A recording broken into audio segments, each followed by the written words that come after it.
Hola, somos Víctor y Juanpe, dietistas deportivos, y os damos la bienvenida a nuestro podcast, No Carbs, No Party, donde podremos conocer el lado más personal de distintos deportistas y profesionales del sector, además de arrojar cierta claridad sobre temas relacionados con la nutrición deportiva. Y bienvenidos al 9º episodio del podcast No Carbs, No Party. Hoy tenemos con nosotros a Saúl Sánchez y, como siempre, nos gusta que se presente un poquito a sí mismo, que lo va a hacer mejor con nosotros. Entonces, bueno, ¿quién es Saúl? Bueno, hola, muchas gracias primero por haberme invitado, por estar aquí.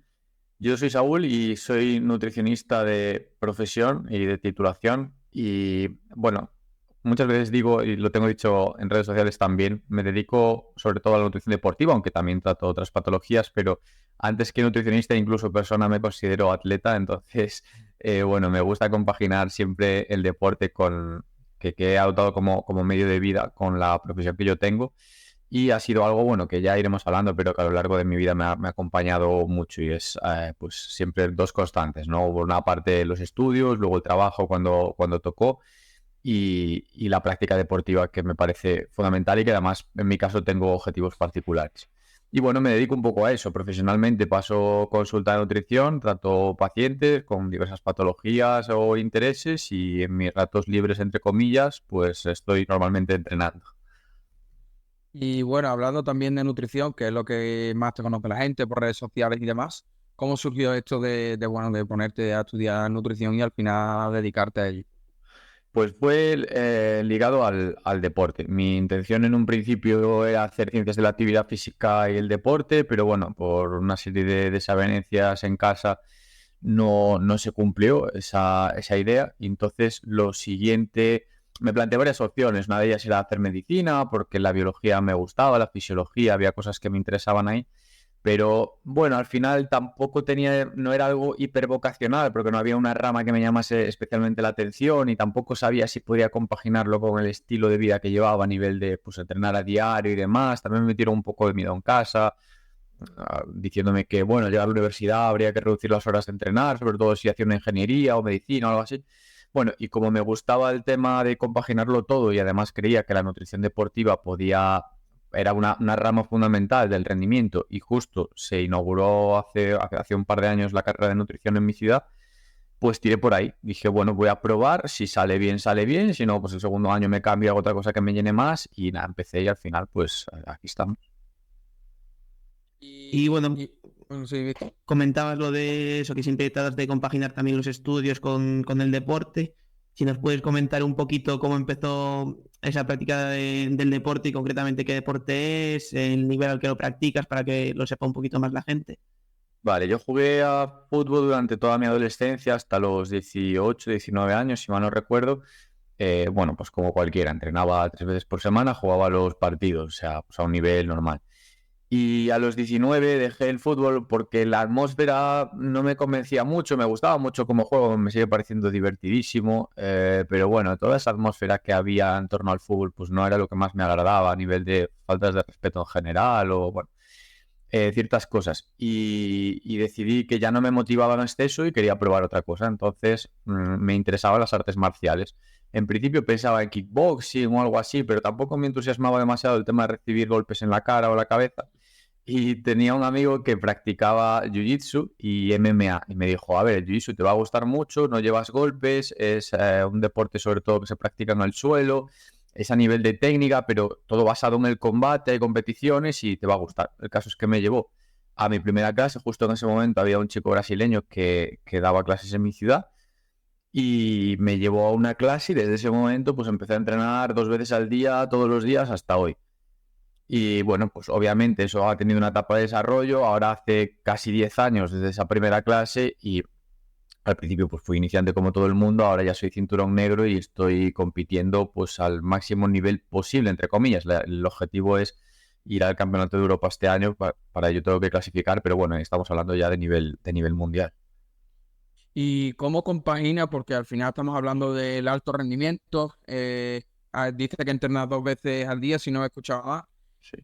¿Cómo lo compaginas con el trabajo, redes sociales? Creo que tiene que ser muy difícil. Entonces cuéntanos un poco, que creo que interesará mucho a esos adolescentes que buscan compaginar estudios, alto rendimiento, etcétera. Cuando cuento esto, la gente me mira con cara de loco, como si no estuviese de acuerdo de todo, pero siempre lo he hecho así. Al final, a mí en mi casa siempre me dijeron que no era posible compaginar el deporte y el deporte de alto rendimiento con los estudios, y yo me negué a aceptar eso. O sea, para mí no era cierto. Entonces, bueno, ha ido cambiando a lo largo de mi vida. Por ejemplo, cuando estudiaba en la universidad, pues entrenaba por la mañana y por la tarde, y pues el entreno de la tarde igual es a las 8, entonces no te coincide con nada, y el entreno de la mañana pues ibas sorteando clases, o alguna vez pues no iba a clase, iba a entrenar, las cosas como son. Luego estudiaba en casa y punto. Y una vez que empecé a trabajar, obviamente a trabajar no puedes faltar, entonces hubo una época que tenía unos horarios de trabajo más rígidos y empecé a entrenar de 3 a 5 y de 9 a 11, porque eran los espacios que yo tenía, es decir, tenía que sacrificar el espacio del mediodía de comer, tenía que comer antes o buscarme la vida para así poder entrenar, y luego cuando salía después de trabajar de la clínica de nuevo, pues era el rato que me quedaba hasta la hora de dormir. Conseguí adaptarlo para entrenar ahí. ¿Qué sucede? Que como me resultaban cómodos esos dos horarios, pues quedaron hasta el día de hoy. Y entonces entreno de 3 a 5 y de 8 a 10 o de 9 a 10 y media ahora mismo. Y consigo hacer las dos sesiones y encuadrarlo dentro de mi jornada laboral.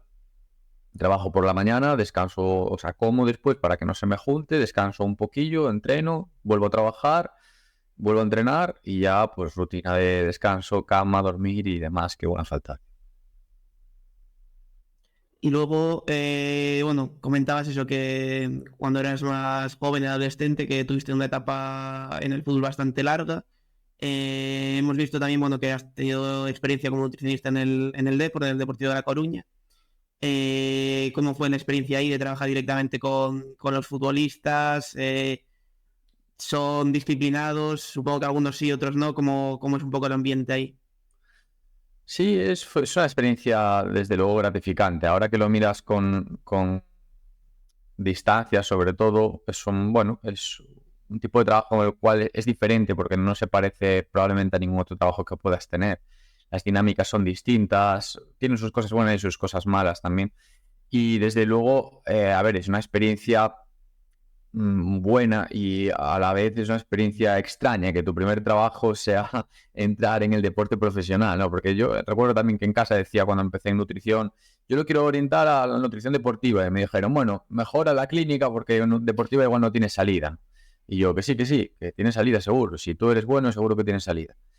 Y al final mi primer trabajo fue en el deporte de élite, fue un poco o sea, un poco extraño, fue chocante, pero sí.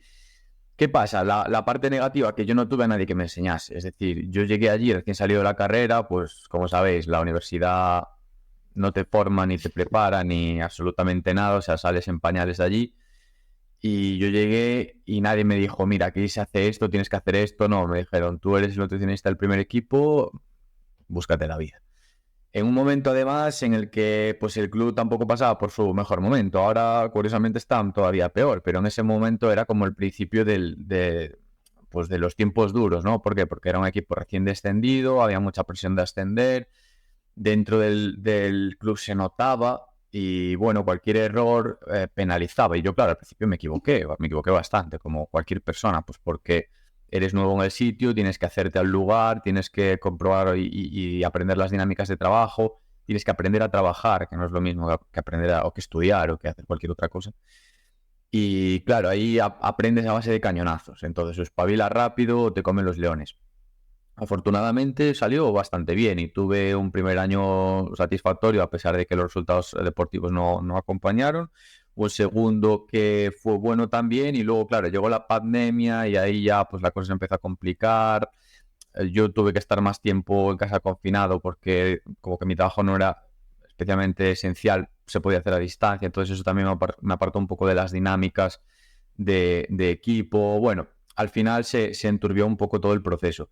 Y al final acabé saliendo también porque las condiciones contractuales que me ofrecían pues no eran buenas, empeoraban y demás, y no compensaba. Son muchas horas las que tienes que dedicar a un trabajo así, porque se trabaja muchísimo a nivel de horas presenciales, y tampoco, bajo mi punto de vista, no está bien retribuido, sobre todo para el nivel de exigencia que te piden o el nivel de presión que tienes que aguantar en algunas ocasiones. Y nada, decidí embarcarme pues en algo en solitario, y yo creo que hasta el día de hoy pues fue una decisión excelente. Yo quería preguntarte, no lo tenía en el guión, ¿vale? Pero mientras ibas hablando se me ha venido una pregunta. Yo te también estoy en un club y tengo por suerte que creo que me valoran muchísimo los futbolistas e incluso cuerpo técnico. ¿En tu caso era igual o notabas como que eras más distante a la hora? Es verdad que muchas veces la directiva pues puede decir, vale, no es la figura de un preparador físico, por ejemplo, o un fisioterapeuta, pero ¿crees que estabas bien valorado por tus compañeros? Al final yo creo que son compañeros de trabajo. Sí, al principio sí. De hecho, hubo varios futbolistas que durante ese primer año, que fue quizás el más difícil a nivel de acostumbrarse, me ayudaron un montón y me apoyaron y guardo un recuerdo con mucho cariño de ellos. Yo creo que por parte de los futbolistas, aunque bueno, siempre están ahí un poco encima y tal, y pues tienen sus peculiaridades, yo creo que la sensación siempre fue muy buena. Cuerpos técnicos, depende. Justo yo tuve la experiencia de coincidir con varios, ¿no? Por lo que comentamos. Entramos en un periodo de agua revuelta, se agita el árbol y pues entra uno, sale otro y van cayendo las hojas, ¿no?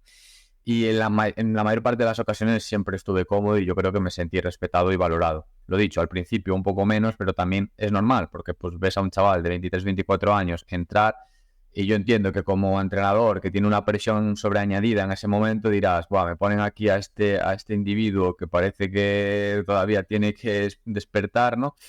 Y en parte tiene razón, pero bueno, era lo que había. Al final yo creo que espabilé rápido y luego ya me cogieron cariño enseguida. Y perdona, Víctor, y ahora, y ahora hago una pregunta, es que no quería perder el hilo de esto. Cuéntanos alguna experiencia así que sea o alguna anécdota que digas tú, hostia, esto es para contar o se la he contado muchas veces a mis amigos porque me parece muy curiosa. No sé si tienes alguna así más en especial. No, no una en especial, pero sí un compendio de ellas. A mí me llamó mucho la atención, claro, una parte del trabajo como nutricionista de deportivo de un equipo es gestionar los menús cuando el equipo juega fuera de casa, en el tema de los picnics. Que parece una tontería y es lo más difícil. ¿Por qué? Porque si a la gente no le pones exactamente lo que tiene que hacer y dejas lugar a la mínima suposición, te la lían. Es decir, si tú pones el menú y en el menú no pones expreso que tiene que ir cubiertos, igual no mandan cubiertos. Y llega el equipo a las 12 de la noche, después de haber jugado el partido, después de haber perdido, que es una situación complicada, y les llegan, pues no sé, unas lasañas sin cubiertos. Y eso genera un jaleo de 3 pares de narices, o sea, no os podéis ni dar una idea. Pero cosas súper simples, es decir, eso me pasó una de las primeras veces que puse de menú ensalada de pasta en un partido de pretemporada, creo que había sido, o el primero de la temporada, y no especifiqué lo que tenía que llevar. Pues yo puse ensalada de pasta con toda mi buena voluntad. Además puse el gramaje total, puse como 250 gramos de ensalada de pasta. Pues que es lo normal, pues que lleve pasta, lleve atún, lleve no sé, o sea, lo normal. Bueno, pues hicieron allí un destrozo, o sea, la ensalada de pasta no me acuerdo qué rayos le habían puesto, ni los pesos eran los adecuados. Había puesto frutos secos de primero, o sea, para acompañar y mandaron una bolsita de maíces fritos. Aquello fue un desastre absoluto. Y claro, ahí aprendí acelerado, porque dije yo, madre mía, como a esta gente no le especifiques exactamente cada maldito punto, va a haber problemas siempre. Y así fue. Luego hubo más problemas, ¿no? Cada vez menos, pero era un nivel de tensión eso increíble, porque siempre podía haber algún error, porque claro, hay cosas que no piensas, dices tú, ¿a quién se le va a ocurrir, pues no sé, hacer esto? Pues lo hacen, es una cosa espectacular. Y bueno, dejando un poquito de lado eso, la etapa en el deporte, bueno, en el fútbol, también es muy conocido especialmente por la divulgación en Twitter, sobre todo. ¿Cómo empezó esa divulgación?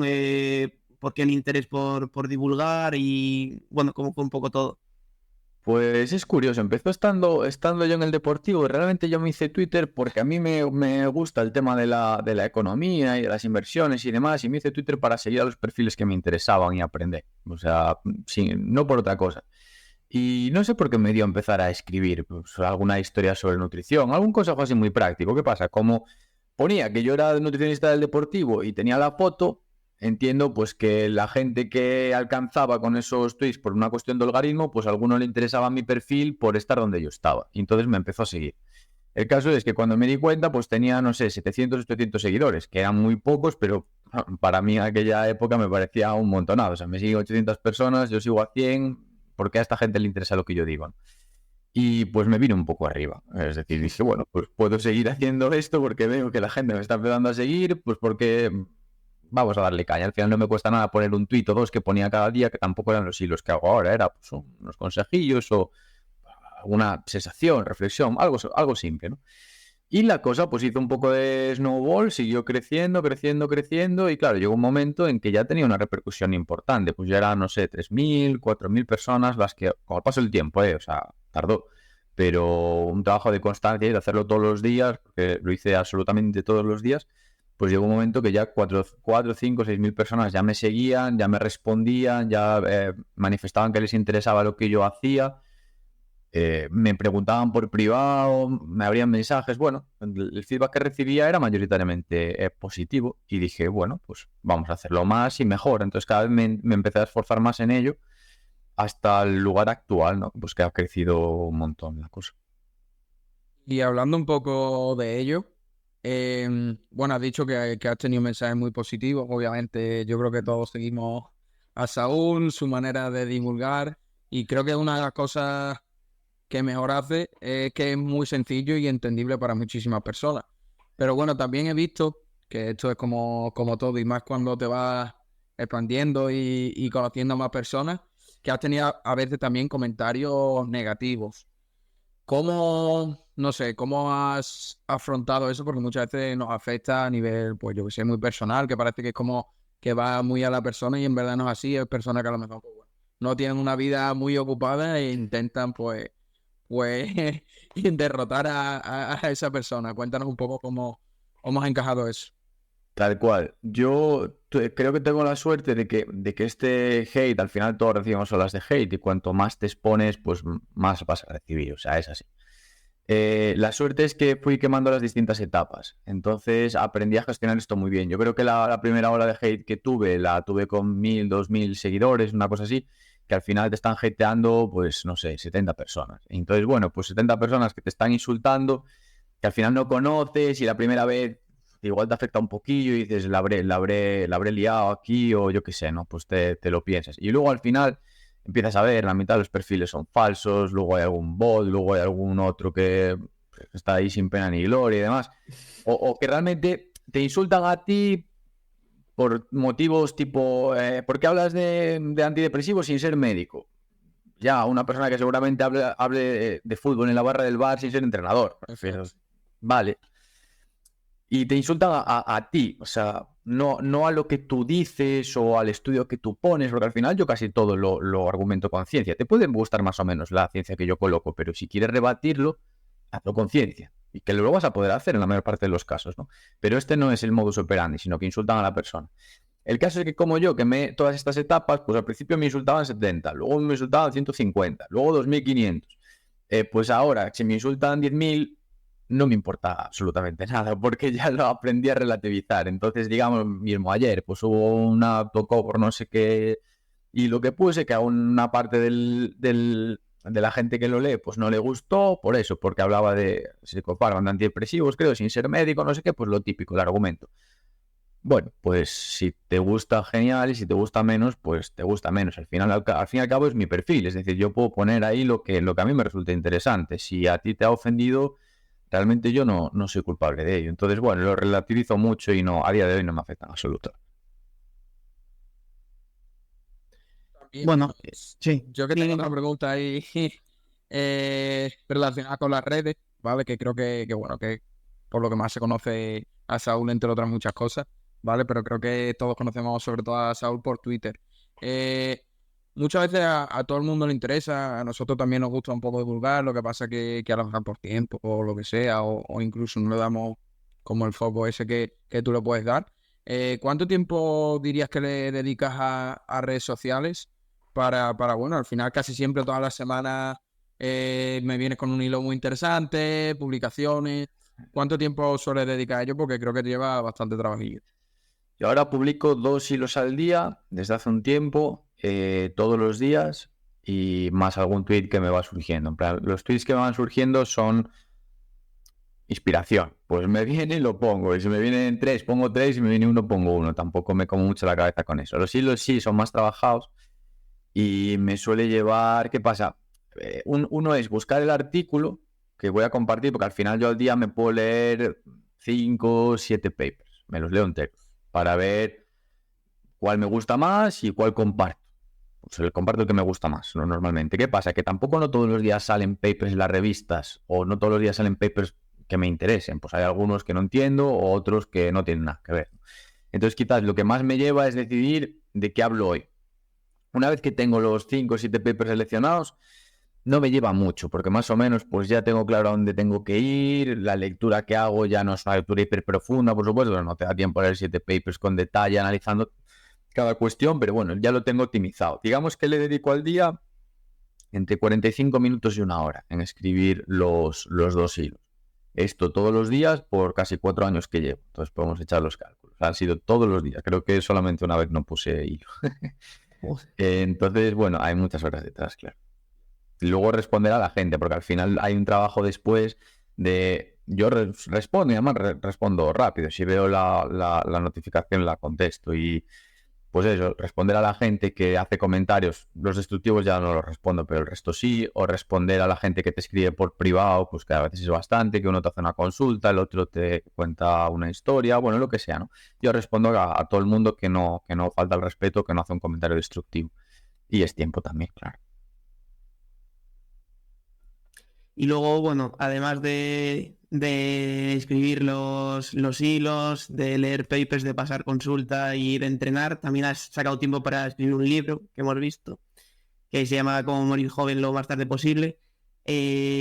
Nada, bueno, queríamos saber un poquito qué fue lo que te llevó a escribir el libro, para la gente que no sepa de qué trata, pues un poquito sobre qué trata y nada, saber un poco sobre el libro. Vale, el libro habla fundamentalmente de hábitos saludables desde el punto de vista mayoritariamente de la nutrición, aunque lo intenta englobar un poco con temas de actividad física, relacionarlo todo un poco, pero está fundamentalmente centrado en la nutrición y digamos que el objetivo es desmentir algunos falsos mitos, ¿vale? Pues como el tema de las grasas y la enfermedad cardiovascular o el colesterol dietético y la enfermedad cardiovascular, mitos que ahora ya la ciencia los trata como tal, ¿no? Que hasta hace poco eran controvertidos. Y pues sentar las bases de lo que sería una nutrición adecuada, en muchos casos, pues para ese objetivo, ¿no? De envejecer adecuadamente y desde un punto de vista de la funcionalidad. Es decir, no podemos frenar el envejecimiento, pero sí podemos determinar, en cierto modo, cómo vamos a estar en un futuro a nivel de ser funcionales y de estar físicamente. Y lo que me llevó, pues básicamente lo escribí en pandemia porque yo soy muy inquieto y en ese momento de estar en casa, confinado, y sobrarte horas del día, porque al final pues en casa seguía entrenando 2 veces al día, pero claro, ya no entrenaba 1 hora y media por vez, entrenaba 45 minutos, porque era un trabajo que pues era de fuerza, tal, tampoco me hacía falta tanto tiempo. Entonces pues igual ya tenía 1 hora y cuarto extra mayores todos los días que podía dedicar a hacer algo. Y tenía algo escrito, porque yo ya, en ese momento yo ya era autónomo al mismo tiempo que era empleado del Deportivo, y escribía artículos para blogs, escribía un montón de artículos, tipo 100 semanales o así, escribía para varias revistas. Y como ya tenía algún bagaje escribiendo, escribía más o menos rápido y ya tenía pues ideas enlazadas, dije, ¿por qué no plasmo todo esto en un libro y lo publico? No sé. Como vi que había una herramienta de Amazon de autopublicar, dije, no puede ser muy difícil, no me va a costar dinero a nivel de marketing, lo pongo ahí, si a alguien le interesa, genial, y si no, pues mira, una experiencia. Y básicamente fue eso, me escribí como los 2 primeros capítulos, los enlacé, vi que tenían sentido, empecé a tirar del hilo, hasta que tuve material suficiente que dije, vale, esto es más o menos coherente, si lo puedo juntar todo, pues le pongo un nombre y es un libro. Y así fue. Luego le hice una revisión, bueno, claro, hace ya casi 4 años que salió, entonces si me lo vuelvo a leer ahora, seguro que hay cosas que veo que no me gustan mucho, pero eso ya sería otro tema. Pero bueno, en el momento me pareció una buena idea. Y bueno, ya que hablamos del libro, ¿dónde podemos adquirir este libro? Para todas las personas que nos estén escuchando y quieran saber un poco más de este libro, cuéntanos y así te damos un poco de... Vale. Intentemos publicidad. Solamente se puede conseguir en Amazon, por lo dicho, yo no tengo editorial, fue un proyecto personal, entonces se autopublicó ahí. En Amazon se puede conseguir en la versión de tapa blanda, dura e ebook también. Y el enlace está a través de mi web por si alguien está interesado, saulnutri.com, ahí tiene un enlace a la página del libro. Pues vamos a ver otras preguntillas así también que nos interesan mucho y que sobre todo a mí me lo han preguntado estudiantes. ¿Cómo es trabajar en consulta? ¿Cómo trabaja también Saúl? Que vemos, bueno, podemos ver en tu página web y corrígeme si me equivoco, que tienes como una zona donde, pues bueno, hay planificaciones nutricionales, tienes una compañera, luego tienes planificaciones de entrenamiento incluido con la nutrición, luego tienes creo que como una plataforma que se llama NutriTribe o no sé si lo he dicho bien, si no, corrígeme. Bueno, coméntanos un poco cómo es trabajar en consulta y cómo es la forma que tú tienes de trabajar, que creo que interesa mucho porque yo, por ejemplo, y ahora ya responde, yo, por ejemplo, cuando salí de estudiar, me agobiaba muchísimo, me acuerdo que escuchaba a mucha gente hablar de, hostia, tío, pero ¿cómo lo hacéis? ¿Cómo trabajáis? ¿Cómo es Excel? No sé qué, si usáis algún programa. Creo que es muy interesante y ya que tienes una experiencia ya bastante notoria, pues cuéntanos un poco. Yo no me agobié mucho con este tema al principio, pero sí que es verdad que notaba que la gente ponía más esfuerzo en cosas en las que yo no me esforzaba. Por ejemplo, yo no soy muy bueno desde el punto de vista audiovisual. Es decir, el documento que te voy a mandar no esperes que tenga 1000 colores, porque no es mi estilo, ¿vale? Entonces no puedo forzar. Yo trato de identificar mis virtudes y mis defectos y potenciar las virtudes. Minimizo un poco los defectos, los hago pues lo que pasen lo más por alto posible, pero sobre todo intento potenciar en aquello en lo que creo que soy bueno. Entonces, ¿cómo trabajo? Pues de una forma muy sencilla, o sea, muy parecida a como lo hago en consulta presencial, que también tengo consulta aquí en Coruña. Y básicamente lo que trato es de abrir las miras, es decir, de hacer un enfoque lo más amplio posible y no centrarme solo en la nutrición. Al final, yo como especialista soy nutricionista, pero he leído montones de libros pues de entrenamiento, de medicina, de fisiología, de fisioterapia, es decir, he leído mucho, lo cual no me da un conocimiento muy profundo sobre todos los temas, porque considero que ni siquiera lo tengo sobre nutrición, es muy amplio, al final tengo conocimiento sobre ciertas áreas, ¿no? Pero sí me permite relacionar conceptos. Entonces, lo que pretendo muchas veces es tratar de hacer un análisis de los hábitos de la persona y del contexto lo más exhaustivo posible y luego a partir de ahí hacer una buena relación de todos los conceptos que me va dando para poder valorar la situación y a partir de ahí intervenir de la forma más eficiente posible.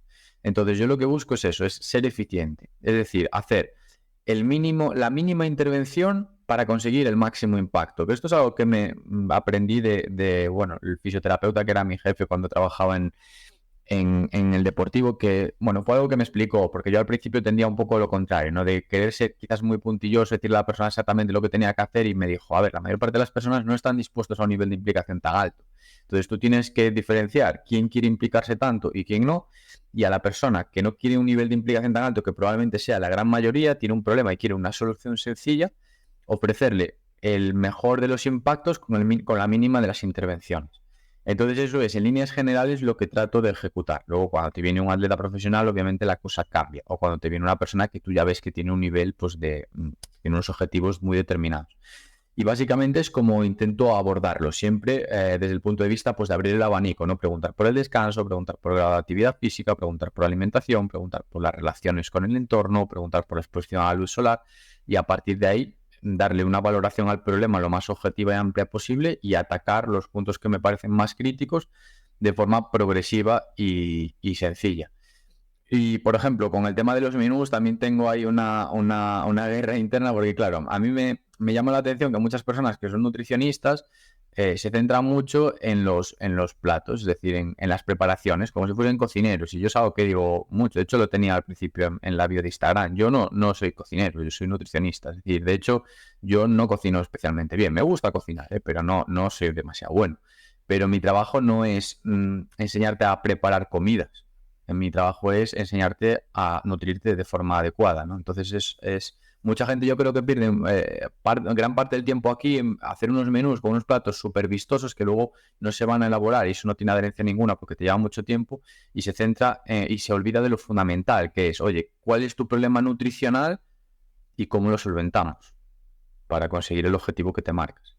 Y luego respecto a las variedades a nivel online, sí tengo las planificaciones, que serían, bueno, planificación estándar al final, y luego está ese servicio NutriTribe que, bueno, surge con la idea pues de democratizar esos buenos hábitos y de hacer que la mayor parte de la gente pueda llegar a ellos.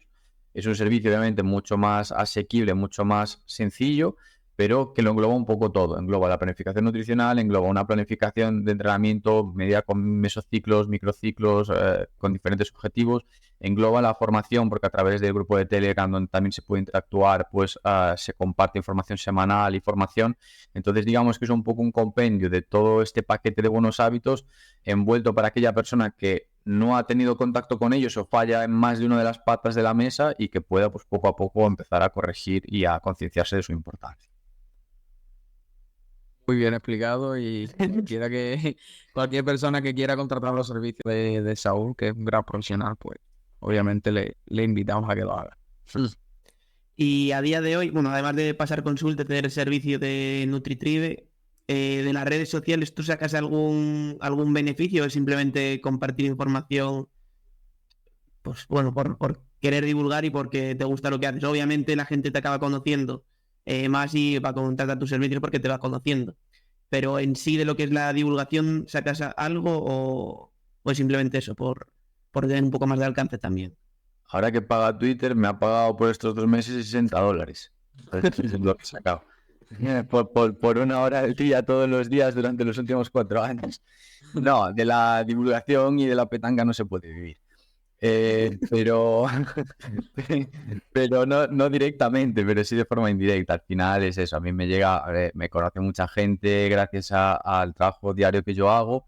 La gente confía en mi forma de ver o de comprender la salud por lo que yo expongo y deciden contratar mis servicios. Entonces, desde indirectamente sí me genera beneficio y me permite vivir de ello desde que tenía un volumen de seguidores muy inferior al que tengo actualmente, para ser sinceros. ¿Qué pasa? Que al final tampoco es sencillo. ¿Por qué? Porque mucha gente, y yo he tenido compañeros que empezaron con la misma idea, ¿no? Pues vieron lo que hacía yo al principio cuando estábamos empezando y decían, bueno, pues yo me abro un perfil, empiezo a poner algo todos los días y en algún momento le voy a sacar beneficio. Ya, pero un momento igual es dentro de un año o de 16 meses. Y durante 16 meses vas a gastar 1 hora de tu vida todos los días colocando y escornándote para ver qué pones, aguantando a la gente que te insulta porque te van a insultar. Y esto no lo aguanta todo el mundo. Entonces, sí, se le saca, puede ser un lucrativo. Claro, a día de hoy lo es. Es decir, ahora me sigue mucha gente y cada vez hay más gente que confía en mí. Y es bueno, me refiero, es lucrativo, no nos vamos a engañar. Pero hasta hace muy poco no lo era. O sea, de momento ha pasado más tiempo no siendo lucrativo que siendo lucrativo desde que he empezado. Llega un momento en que eso hace clic, por el motivo que sea, y vuelve la bola de nieve, empieza a hacer snowball y cada vez es más lucrativo y entiendo que cada vez irá mejor. Es la tendencia, porque cada vez también inviertes más, le dedicas más tiempo, le dedicas más dinero, porque hay inversión económica detrás, por supuesto.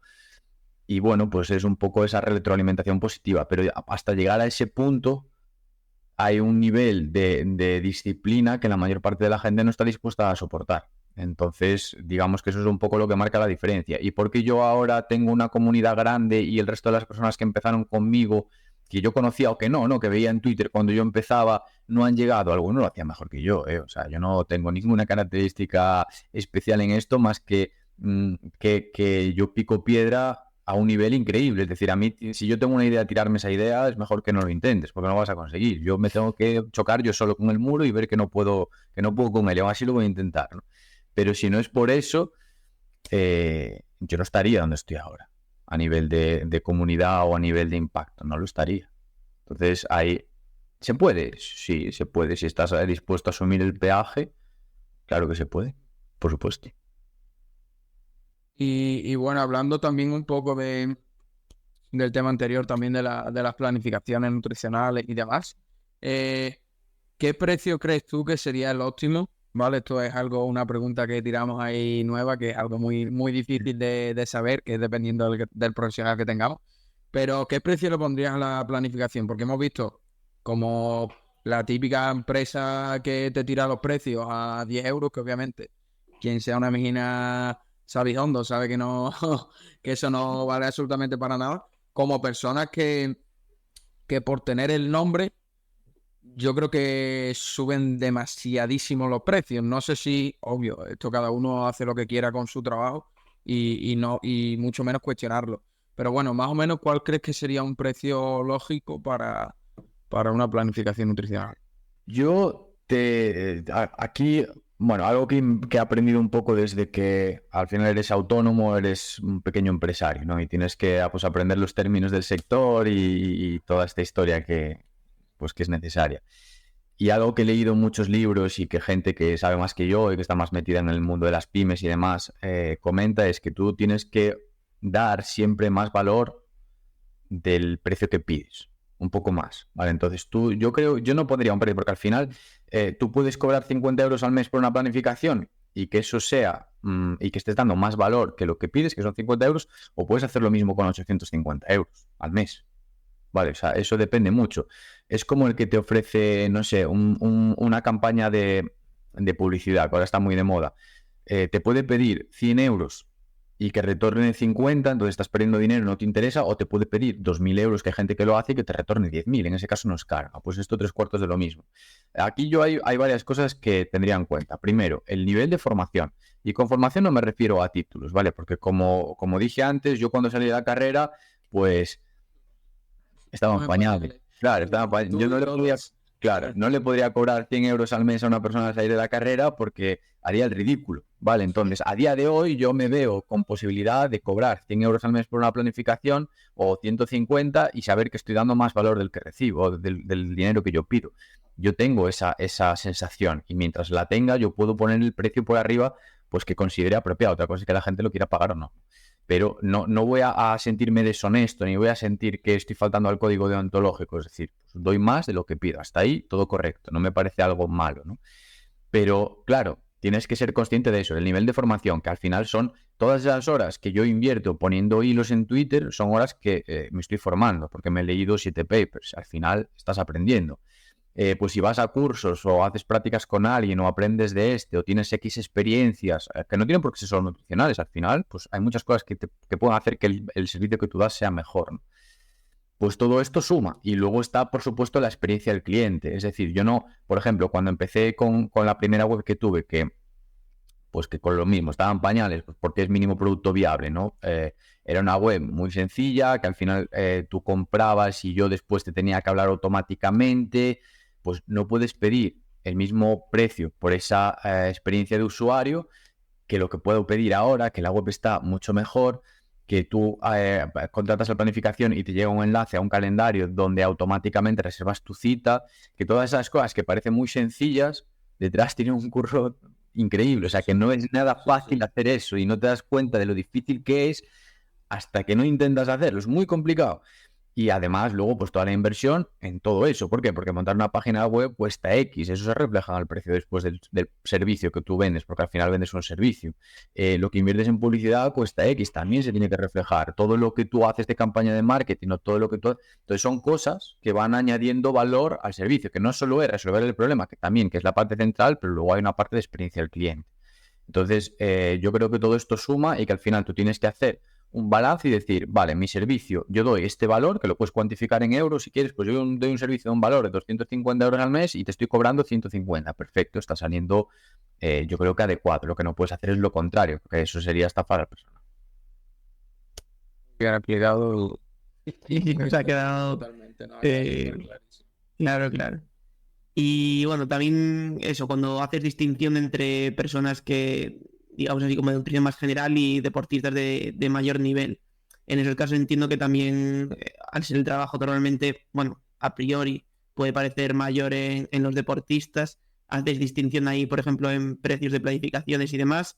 ¿O eso lo llevas todo por el mismo lado? No hago precio de planificación, no hago diferencia de precio, perdón, por tipo de planificación. No lo hago. No sabría decirte por qué. Es más, si te soy sincero, tengo algún deportista profesional que a día de hoy no le cobro. ¿Por qué? Porque yo creo en algo muy fuerte que es el amor al arte. De la misma manera que yo no he cobrado un solo duro por hacer deporte, ¿vale? Y podría, es decir, yo podría estar dando clases en mi ciudad porque tengo nivel suficiente para hacerlo, porque en Coruña pues no hay mucha gente y hace años que podría estar dando clase aquí cobrando por hacer jiu-jitsu y no lo hago. No soy profesor, soy atleta, soy persona que compite. Podría dar alguna clase privada también sobre el deporte, no lo hago, ¿vale? Y no solo no he ganado un duro, sino que he perdido miles de euros. No he perdido, he invertido al final viajes, campeonatos, kimonos, horas de entreno, gimnasio, o sea, la factura asciende por encima de los 10.000 euros, seguro, de todos estos años, y quizás por encima de los 15.000. ¿Y por qué lo hago? Por amor al arte. Yo al final con 20 años o con 15 años soñaba con ser futbolista. Luego con 20 años soñaba con ser campeón mundial de Jiu-Jitsu y poder vivir de esto, ¿vale? Con 25 me di cuenta de que no es así, ¿vale? De que no voy a ser campeón del mundo. Sigo queriendo serlo, pero lo más probable es que no lo sea, ¿vale? Y no voy a vivir de esto. Prefiero incluso no ser, o sea, ser campeón del mundo y no vivir de esto que al revés. Entonces ahí aprendí el concepto del amor al arte. Y este concepto del amor al arte lo extiendo también a mi trabajo. Es decir, si tú eres un deportista, esto me suele pasar sobre todo con deportistas. Hay una persona que no es deportista con la que también lo hago, pero es solo una, pero sobre todo con deportistas. Si tú eres una persona que llega a mí y me motiva lo suficiente como para que yo haga mi trabajo por amor al arte, yo no te voy a cobrar por hacer mi trabajo. Y esto lo hago actualmente con 3 personas. 3 personas yo no les cobro y les llevo la planificación. Lo he hecho con varias personas a lo largo de mi carrera profesional. Y lo haría con más incluso. ¿Por qué? Porque creo que hay un momento en el que el dinero que tú puedas cobrar no repercute la satisfacción de ver a alguien conseguir sus objetivos y saber que tú le has ayudado a ello. Claro, esta sensación es muy heavy, ¿vale? Es algo muy fuerte. Es decir, no hago esto para una persona que quiere perder 15 kilos, ¿vale? El objetivo no es algo mucho más profundo, ¿de acuerdo? Pero imagínate, si tú mañana llegas y me dices, oye, mira, Saúl, yo es que estoy jugando en segunda división de baloncesto, pero yo quiero jugar en la NBA. Es lo que yo quiero. ¿Me ayudas? Sí, de primeras te voy a cobrar, por supuesto. Te voy a cobrar porque yo quiero ver cómo tú trabajas y cuál es tu grado de implicación. Pero si yo veo que tienes un grado de implicación tremendo, que curras, que las cosas van saliendo, que compartimos valores, que, no sé, que hay conexión, va a llegar un momento en el que yo active la palanca del amor al arte y diga, estoy contigo, vas a jugar en la NBA. Igual no juegas nunca, igual yo he perdido de cobrarte 3 años, me da igual, no, eso no lo compra el dinero, ¿vale? O sea, hay sensaciones en esta vida que el dinero no puede comprar, necesitamos dinero para vivir, pero yo creo que llega un punto que esas cosas que realmente te llenan, que dices tú, yo esto es lo que haría, si te lo puedes permitir, que no siempre puedes, se deben de hacer por amor al arte. Supongo también, Saúl, obviamente, me parece súper bien y comparto mucho tu idea, pero supongo que esto también lo hace, y corrígeme si no es así, porque obviamente ya tienes como una cartera de clientes, por decirlo de una forma así, que es bastante alta y te puede permitir decirle a, yo qué sé, Pepito, el de la NBA, que no le cobras por amor al arte. Me refiero, si a lo mejor es, en vez de Saúl del que conocemos, otro Saúl que a lo mejor tiene 30, 40 personas y con eso es con lo que puede vivir, supongo que ahí ya no. No sé cómo lo enfocaría. No es por quitarte mérito ni mucho menos, pero es para ver si esto lo harías a lo mejor de esa forma, que no lo sé, por eso te pregunto. Sí, no, puede parecer ventajista, porque claro, al final tú, te lo cuento ahora, que tú puedes pensar que me va súper bien, que igual no me va tan bien, pero tú puedes pensar que me va increíble, que me va increíble y que me sobran los pacientes. No, tampoco es así, no me va increíble, ¿vale? O sea, me va bien, no me puedo quejar. Pero claro, desde mi posición ahora es ventajista decir esto, está claro. Pero yo hacía esto cuando no tenía esta posición. Es decir, yo cuando estaba estudiando, salí de la carrera, tuve un momento en el que tenía muy poco dinero por una serie de circunstancias familiares, por una serie de circunstancias personales. Es decir, la vida no me iba tan bien como ahora, ¿vale? Y ya hacía esto. Es decir, hubo un caso de una persona que me ofreció que le llevase a la nutrición, que fue la primera en confiar en mí, y que era compañero mío de Jiu-Jitsu además, y me empezó pagando. Me recuerdo que me pagaba 30 euros al mes, y él quería que yo le llevase la nutrición y le entregara. Le decía, no, yo quiero que tú me lleves las dos cosas. El tío confiaba mucho en mí. Y yo, vale, yo te lo llevo. Y me pagaba 30 euros. 30 euros que yo necesitaba, o sea, que necesitaba para comer. No eran 30 euros que yo gastas en cervezas. Yo no bebo alcohol. Y llegó un momento en el que yo le dije, mira, cuando tampoco me sobraba el dinero, pero llegó un momento en el que dije, yo empatizaba con él y vi que compartíamos valores y vi que sus objetivos eran honestos y vi que eran parecidos a los míos y dije, mira, yo te llevo y no me pagues más por esto. A mí me hace falta el dinero, o sea, no me sobra. Estos 30 euros me vienen muy bien porque los necesito para comer y tal, pero no me pagues por esto, porque no quiero hacerlo por dinero. Y lo hice. Y hubo varios momentos en mi vida, desde que yo salí de la carrera, que al final sale sin un duro, ¿vale? Hasta ahora, pues que me va mejor, ¿vale?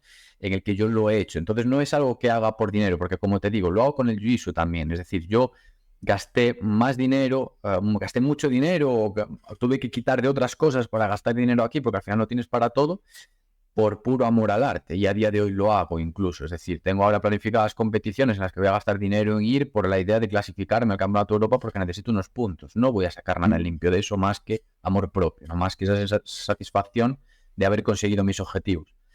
Y entonces yo creo que siempre puedes dar ese amor al arte en cualquier momento de tu vida, aunque sean pequeñas dosis, ¿vale? Pues obviamente ahora quizás lo puedo hacer con 5 personas, en ese momento lo podía hacer con una, ¿vale? Pero la idea, ese valor, ¿no? Esa sensación que yo tengo, la puedes aplicar en muchos campos, en cualquier momento. Pero yo creo que es fundamental coger algo y hacerlo por amor al arte. Y al final yo creo que te ayuda a crecer y que te permite conectar contigo mismo y con tus ideas. Y se refleja después en las cosas que a ti te van a pasar, ¿no? No sé, a quien le leí, haz cosas buenas para que te pasen cosas buenas. O igual no lo leí, no lo sé. Pero yo creo que tiene todo el sentido. Pero ha sonado de puta madre. Creo que tiene todo el sentido, ¿no? Entonces tienes que hacer pequeñas buenas acciones para ti también y para tu entorno. Y eso en algún momento se va a reflejar positivamente, no sé, en lo que suceda. Quiero pensar que sí, no lo sé. A mí me parece muy ético también y no sé si la palabra ética era la adecuada, pero me parece muy chulo y yo también lo he hecho cuando empecé y me he visto muy reflejado. Así que súper guay. Víctor, más preguntas tienes por ahí. Yo tengo una preparada. Nada, pues lanzará. Bueno, vamos a meternos un poco en una pregunta que yo me he hecho mucho, que me lo sigo haciendo y que creo que muchos compañeros cuando hablo con ellos también se lo hacen. ¿Crees que la figura del Nutri está sobreexplotada, en España? O no diría que sobreexplotada, pero que ya cualquiera también puede ser, entre comillas, Nutri o puede divulgar, no sé. Cuéntanos un poco qué piensas al respecto. Ya, mi opinión puede levantar mucho odio, pero... No pasa nada porque es la pregunta que preguntarme yo. Claro, a ver, sobreexplotada. No, yo supongo que aquí también entramos un poco en el concepto del intrusismo, ¿no? Yo aquí tengo una opinión muy clara acerca de esto. Si una persona monta una clínica enfrente de la mía, que no es titulada, y me quita a los pacientes, yo creo que la culpa es mía. No por tener un título, o sea, porque al final el título no, como digo, no valida nada. Yo salí de la carrera y no estaba en pañales.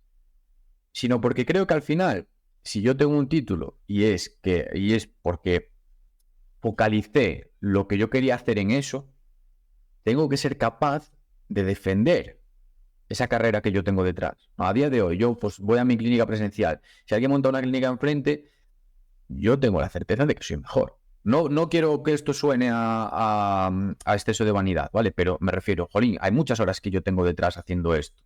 Vale, hay muchas horas en las que yo me he leído papers, en las que yo he tratado pacientes, hay experiencia. Si una persona que no tiene todo ese bagaje detrás monta una clínica enfrente a la mía, no puede tener más pacientes que yo. No le pueden ir mejor sus pacientes que a los míos. Sería culpa mía, algo estoy haciendo yo mal. Entonces, de la misma manera, si la persona que está en la clínica de enfrente tiene más bagaje que yo, tiene más experiencia que yo, tiene más conocimientos que yo, ¿qué más da que tenga un título? Le van a ir mejor a sus pacientes que a los míos, es obvio, tenga un título o no lo tenga.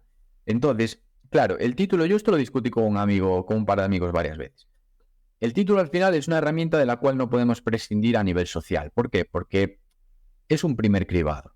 Y como primer cribado yo lo veo útil. Al final, pues yo no puedo, no sé, ofrecerme como ingeniero informático y venderle mis servicios a la NASA porque sí, no, pues tiene que haber ahí una primera criba. Entonces el título puede servir. Pero es cierto que hay grandes ingenieros informáticos que no son titulados. Entonces, el título no garantiza ni que tú sepas, ni que tú seas buen profesional, ni que a las personas que tú tratas les vaya a ir bien. Es más probable que un titulado sea bueno en un campo que no lo sea un no titulado, eso es verdad. Entonces, el título quizás no sirve para eliminar los sesgos, puede ser. Tampoco la solución es quitar los títulos, no lo veo como solución. O sea, no tengo una solución al problema que se plantea, vaya por delante. Porque si tú quitas los títulos, pues esto se convierte en un zoológico. Al final es la jungla esto. O sea, pues cada uno aquí hace lo que le dé la gana. No puede ser así tampoco.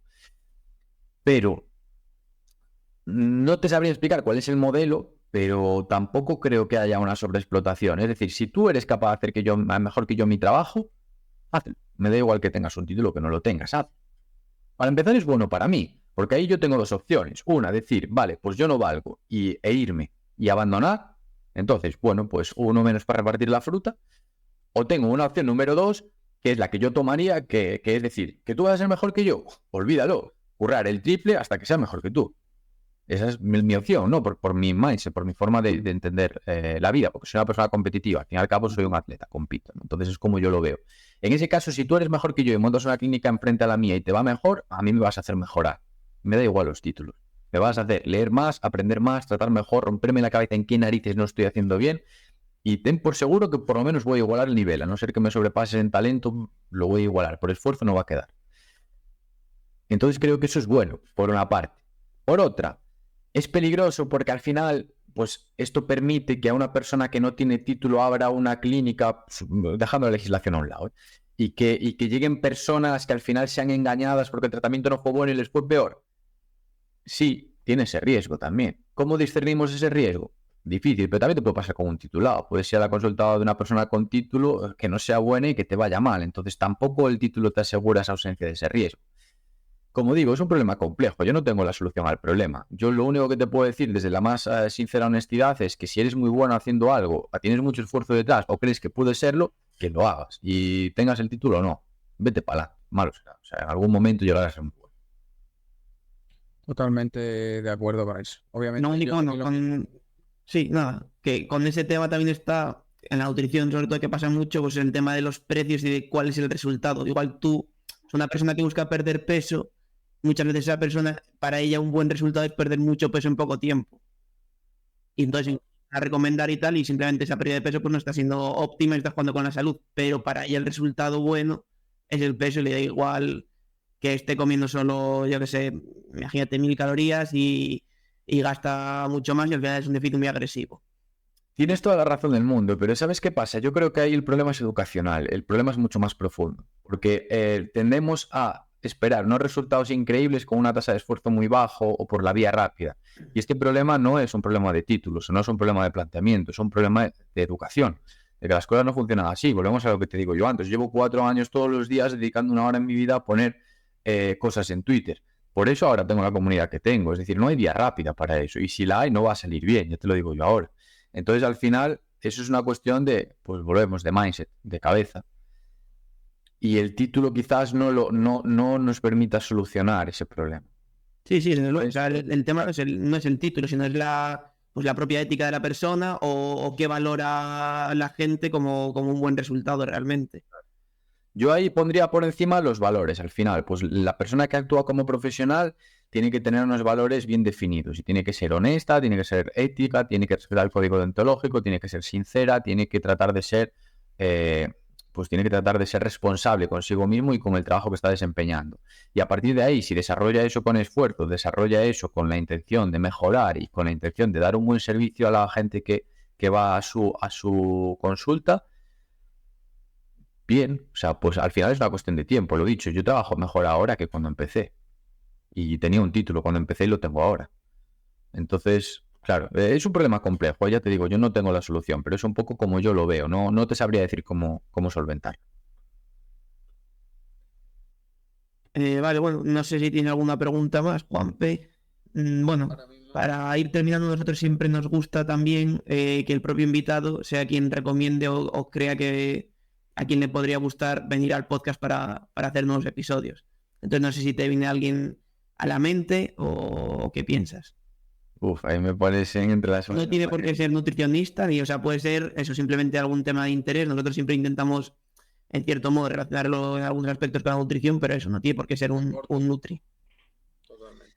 Yo me leí un libro hace poco de la doctora Sarponen, que es especialista en microbiota, que me pareció bastante interesante, que tenía sentido las cosas que dice. También le dan bastante caña por redes sociales, porque claro, habla de una cosa bastante delicada y hay gente que le apoya y otra pues que no le mola nada lo que dice, ¿no?